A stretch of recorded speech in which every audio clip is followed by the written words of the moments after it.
The truth is, I'm guilty. And as hard as it is for me to admit this, and as embarrassing as it is, it's the truth. You see, for long, I've always felt safe in my own country. I've always felt secure and at peace knowing that if anything were to go wrong, I'd be okay. And the sad part is, although I would often say that I'd feel safe because of my faith in Allah subhanahu wa ta'ala, deep down, the main reason I've felt safe was due to the fact that I live in a first world country, a country that has been ranked as one of the most livable places in the world. And it's only on days like today that I realize how wrong I've been and how guilty I am.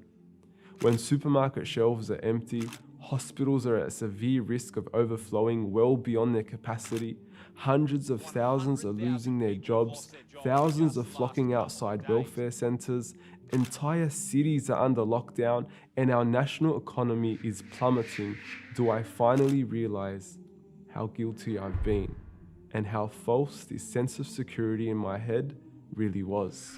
You know, I remember once seeing an image of an endless crowd of refugees in Syria lining up for food.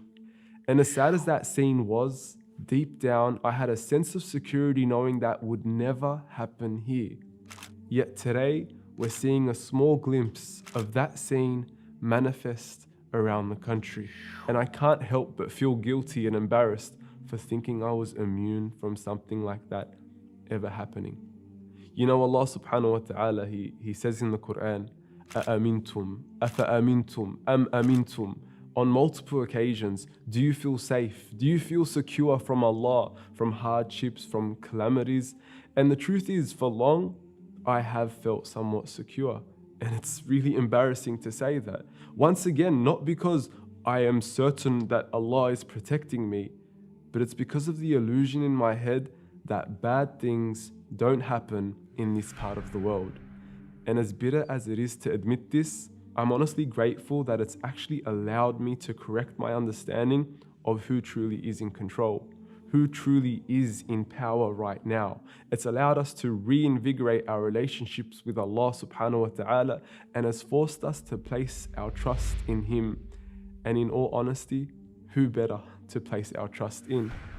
Who better to place our trust in than the one who has the treasures of the heavens and the earth? Who better to place our trust in than the one who controls the entire universe?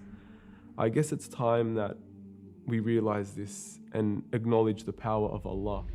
And above all, I think it's time we really start to humble ourselves. You know, despite our technological advancements, our mega cities, our state-of-the-art infrastructure, without Allah, the truth is, we're powerless. And I don't think that this fact has ever been as manifest and as obvious as it is today. If ever there was a time to return to Him, it's now.